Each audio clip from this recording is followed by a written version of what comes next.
I recall that you promised this committee an initial list of details of ghost projects. We are holding you to that promise until today. Ang nangyari po kasi, ang ipinadala lamang initially rito ay dalawang ghost projects. That was not the intention. That was not the commitment made during the last hearing.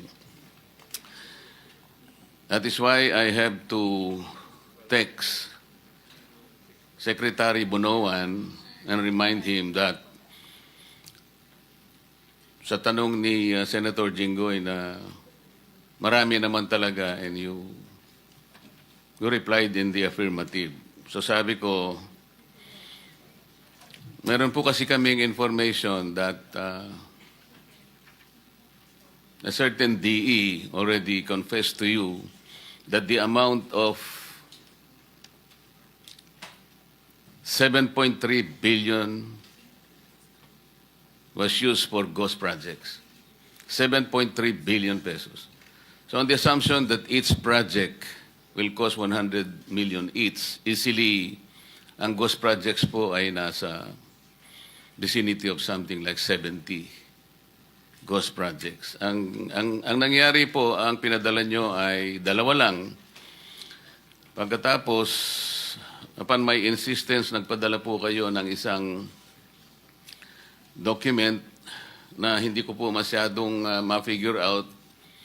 Pero parang nag-i-indicate doon, you were saying that there are 17 or 15 projects na walang structure. Hindi ko po alam kung ang ibig sabihin nun, ghost projects.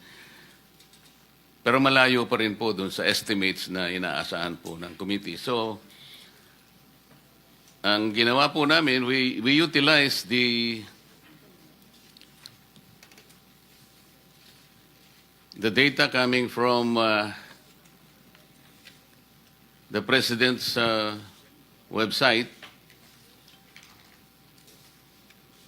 At doon po ay malinaw po na there are about 60 indicative of ghost projects. At ang iba po naman ay nakonfirma doon po sa report ni Senator Ping nung siya po ay nag-deliver ng privilege speech. Kaya sa listahan po namin ay dapat po mga 60 ghost projects sana ang ating pag-uusapan ngayon. Na sa ngayon po ay nakakalat sa maraming panig ng ating bansa.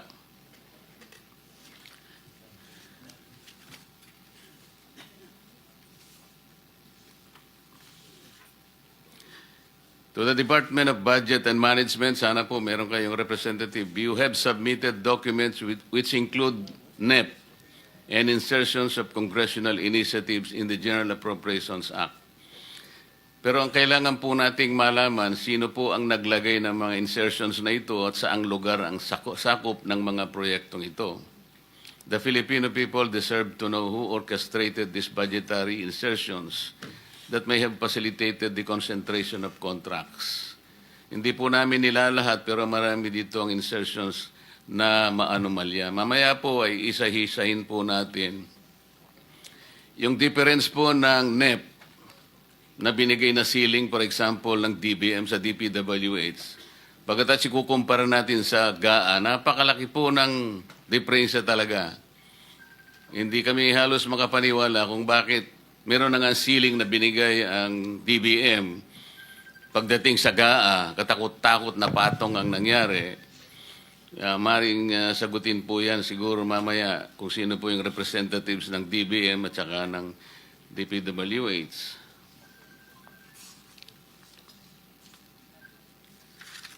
Ang Bureau of Internal Revenue po ay kausap namin sapagkat kailangan din po nilang tumulong dahil po sa malawak at maanomalyang pagkakagawa ng mga flood control projects. Nakahanda po sila, sang-ayon po sa aming informal engagement sa kanila. Nandyan lang po sila sa paligid at nakahanda na mag-issue ng LOA sa mga individual contractors na inayahan po natin. Kailangan po nating ma-ensure na ang contractors po na bibigyan ng ganitong otoridad ay mga legitimate entities capable of fulfilling their tax obligations.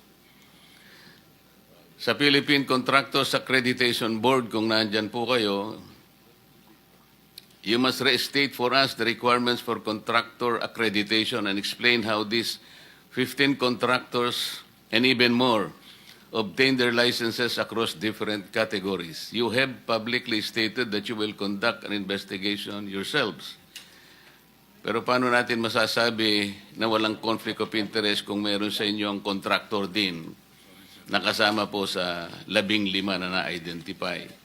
Malinaw po ang batas, Republic Act 4566. As we will have to read it in conjunction with RA 6713. Kailangan po kahit na contractor na member po ng board ninyo, ay meron pong divestment of interest. Hindi naman po, kahit alam namin na pinapayagan naman po na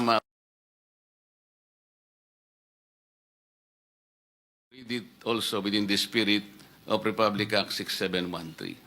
Kailangan po naka-divest kayo. At ang divestment, alam naman po natin, up to 4th degree of consanguinity or affinity. Pagka hindi po ganon, hindi po tunay na divestment yun.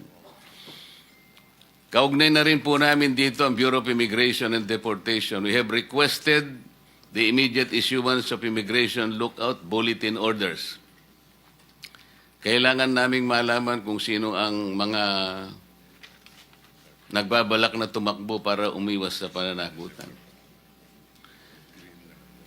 Meron din po kaming informal discussion sa Anti-Money Laundering Council. Sila po ay nakahanda rin at ang kanila pong assurance sa amin, minomonitor po nila ang ginagawa nating proceedings. At kinakailangan lang nila ang isang formal letter. Pero kahit wala pa po yun, nagmo-monitor na sila at nag-uumpisa na sila. Kami po humihingi ng tulong sa kanila para matrack natin ang financial flows that may have been used to keep the operations of these contractors appearing very, very clean. Ang pera ng taong bayan ay hindi dapat nagiging daan para sa pandaraya. Sa Insurance Commission din po ay nakikipag-ugnayan kami para po ma-regulate po ninyo yung pag-i-issue ng mga surety bonds or performance bonds na sila yung mag-guarantee po sa pagkukumpleto ng mga projects.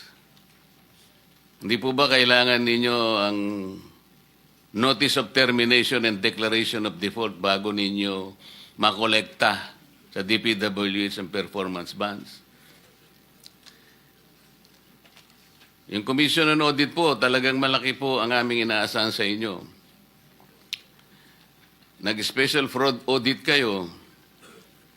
Nasaan na po yung fraud audit na inaanunsyo ninyo? Sabi nga po ni Senator Migs nung nakaraang hearing, we must address the elephant in the room. Meron pong, ito po, allegation lang, kailangan din nating malaman. Yung asawa po ng isang commissioner ng COA po ay isang contractor din. Wala po tayong conclusion dito. Lahat po sana ito ay maayos nating maimbestiga lahat. Kasi parang may conflict of interest nga naman doon. Paano i-audit po yung trabaho po ng contractor. Nakikita po namin yung mga pattern. Puro pangako naman yung paggagawa ng investigation.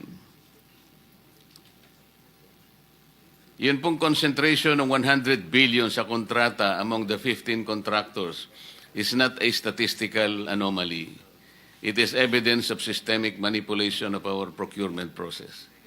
Hindi po ito aksidente, hindi ito kaguluhan lang. Ito ay sistematikong pandarambong sa taong bayan. Sa hearing po nito, we demand the following: complete disclosure of all ghost projects, not selective submissions. Full identification of officials responsible for GAA insertions. Comprehensive reporting on regulatory compliance and oversight failures. Immediate action on immigration lookout bulletins. Transparent cooperation with anti-money laundering and internal revenue investigations. Concrete measures for conflict of interest resolution. Decisive administrative action against complicit officials for feature of performance or surety bonds as necessary. Sa lahat po ng mga opisyal at iba pang resource persons na nandito ngayon, huwag ninyo kaming subukan. Ang taong bayan po ay nagbabantay at hindi namin po tatanggapin ang mga dahilan at palusot. This committee's patience with bureaucratic stonewalling has reached its limit. We expect substantive answers, truthful answers, concrete actions, and genuine accountability. The Filipino people have suffered long enough under a system that allows a select few to profit while communities drown in floods and could have prevented with properly implemented projects. Ang katotohanan na hindi pwedeng itago, ang hustisya ay hindi pwedeng ipagliban. I now call upon the resource persons to come forward and fulfill their obligations to this committee and to the Filipino people. Maraming salamat po.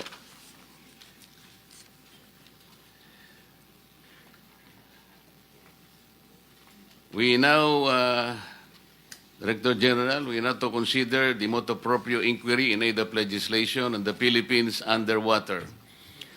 We need to acknowledge the witnesses and resource persons.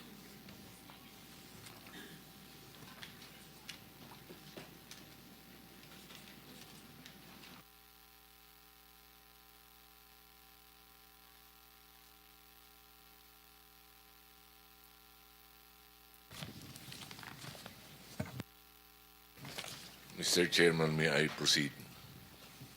Proceed, Director General. From the Commission on Audit, we have Ms. Tracy Ann Sunico representing the Chairman.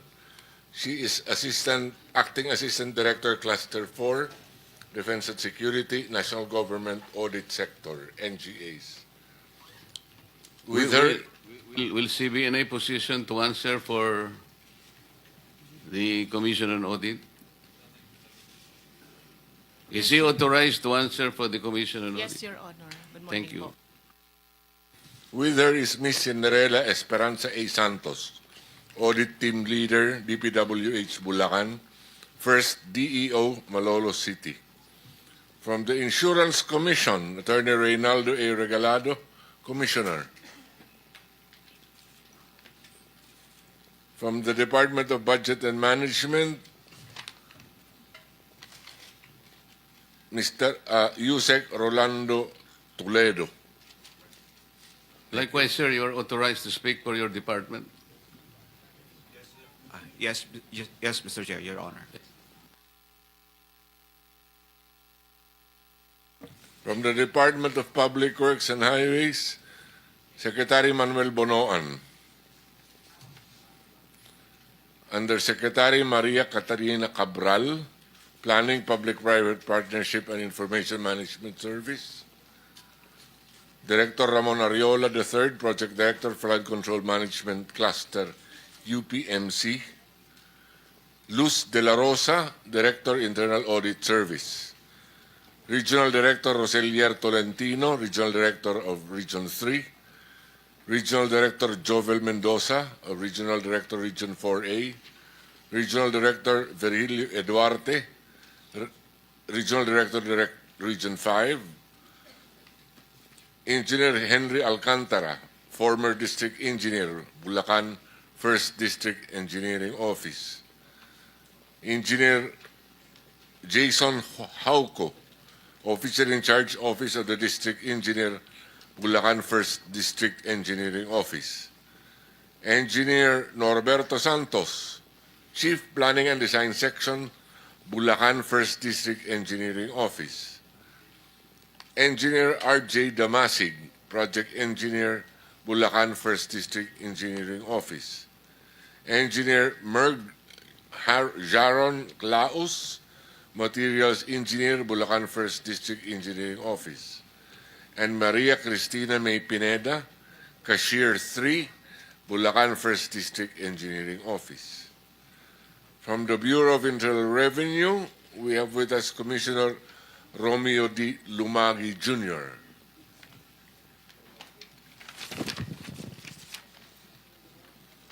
From the Philippine Atmospheric, Geophysical, and Astronomical Services,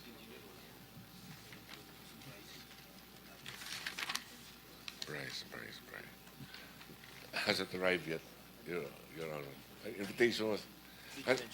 Oh.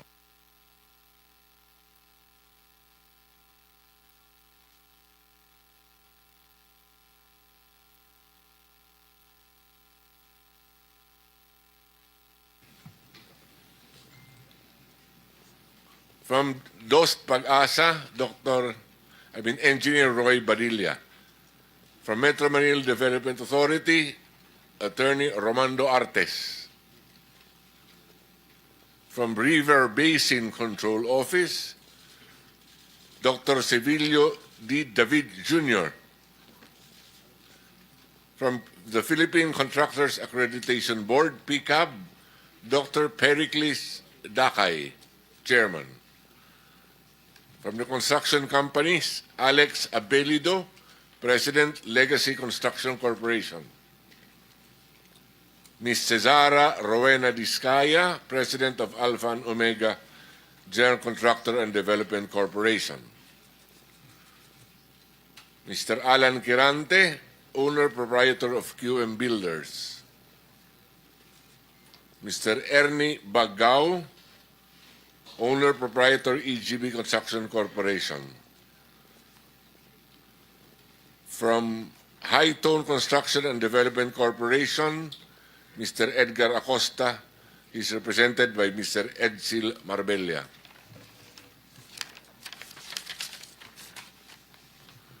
Mr. Wilfredo Natividad, 888 Construction Supply Inc.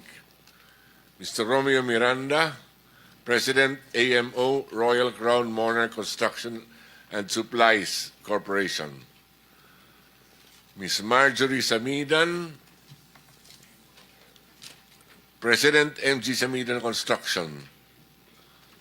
Mr. Ryan Willie D. Uy, Proprietor, Road Edge Trading and Development Services. Mr. Alvin Diego, Authorized Managing Officer, Silver Wolves Construction Corporation. Ms. Melanie Raimundo, Authorized Managing Officer of Raymond Builders. Your Honor, we also have here the presence of Mr. Mark Alan Arevalo, General Manager of Wow Builders. And from the DPWH, Before that, where is the owner of Wawaw? Mr. Arevalo? Is he here? You come forward.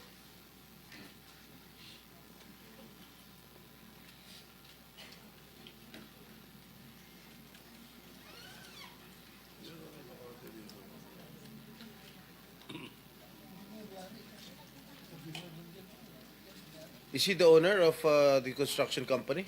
his title is General Manager, Your Honor.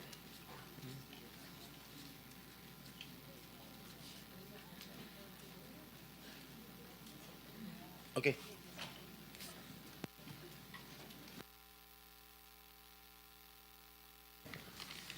Those are all that are present today, Mr. Chair. Before we continue, let me acknowledge the presence of Senator Bato de la Rosa. You may want to administer the oath of other respondents who may not have taken their oath in the, Yes, Your in the Honor. last hearing. Your Honor, before the oath, I would like also to inform that there are about 4 or 5, 4 contractors against whom subpoenas were served, but they are not here right now. Can you please, Mr. Secretary, with all due respect, Mr. Chair, can you please mention the names of those Maria- who aren't here yet? Yes, Your Honor, if I may proceed. Ms. Maria Roma Angeline Armando, Owner Manager, St. Timothy Construction Corporation. A subpoena was served on August 22nd. Mr. Iomir Villanueva, President of Top Notch Catalyst Builders, Inc. Excuse me. A subpoena was served on August the 22nd. I think the other one is here. Come forward. Okay. Mr. Lawrence Lubiano, President, Centerways Construction. He's here, oh. Oh, hindi.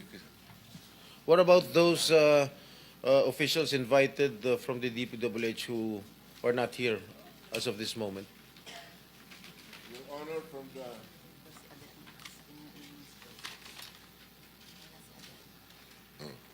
Your Honor, before I go there, to complete the list, Aderma of San West is also not here. Good morning, Your Honor. I'm the authorized officer, Your Honor, of SunWest Inc. Where is the owner? Miss Alcaraz, the president, Your Honor, Where is she? coming. She's Where- just a minute away, Your Honor. to We the cannot Honorable accept Court. representatives here. Yes, Your Honor. She's arriving anytime now, Your Honor. All right. Thank you. Mr. Chair, I noticed that some of these, they're not owners, Mr. Chair. They're like managing the officer, director, president. Can we invite the owners? Why? I mean, this is a full-blown hearing, and yet they only send representatives. We want, Mr. Chair, if possible, I manifest that we invite them here or subpoena the owners, not these representatives, Mr. Chair, because there will be questions we'll be asking later that they won't be able to answer, Mr. Chair. They might tell us like, papaalam pa sa ganito, kakausapin namin. We need the owners here, the proprietors, Mr. Chair.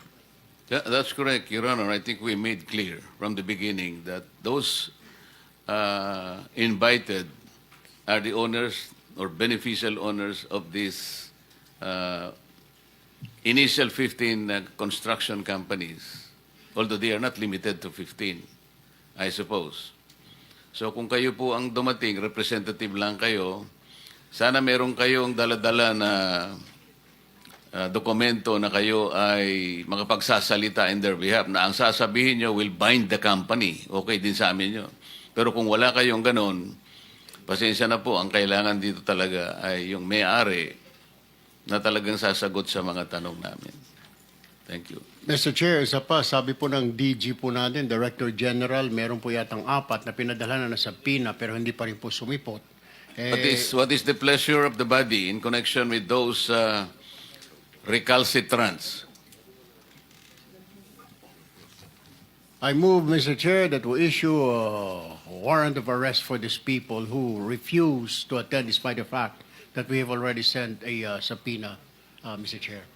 I second the motion. There's a motion to issue warrant of arrest to those invited resource persons.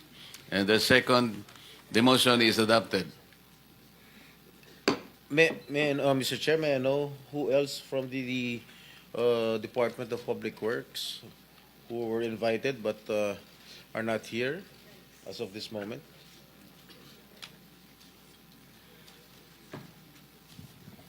Mr. Chair, if I may continue about the officers of the Public Works, those who are not here but who were invited are Regional Director Gerard Opulencia, OIC Regional Director, National Capital Region. I think he is there.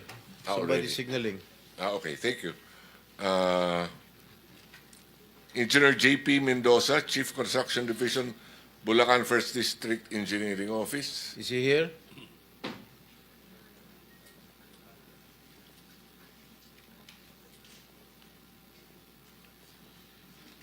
Maybe those who are here present, maybe they can sit down in front of us, I mean, in the gallery.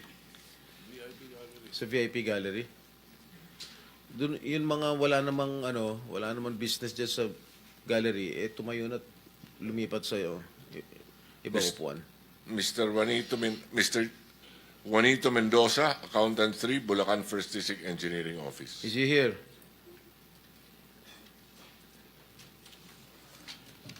Where is Mr. Juanito? Ano apelyido? Juanito Mendoza and G.P. Mendoza, Your Honor. Is Mr. Juanito Mendoza present?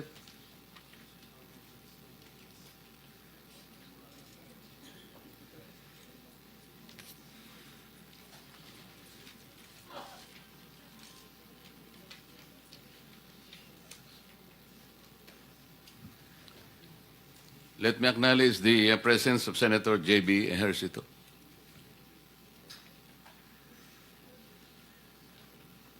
Who else Mr. Secretary. That is all, Mr. Chair. Number 18, Bryce Hernandez is here, Your Honor. Engineer Bryce Erickson Hernandez. Where is here. he? Wala. Where He's is not Mr. yet here. I'm Where sorry. is Mr. Hernandez? He's former Assistant District Engineer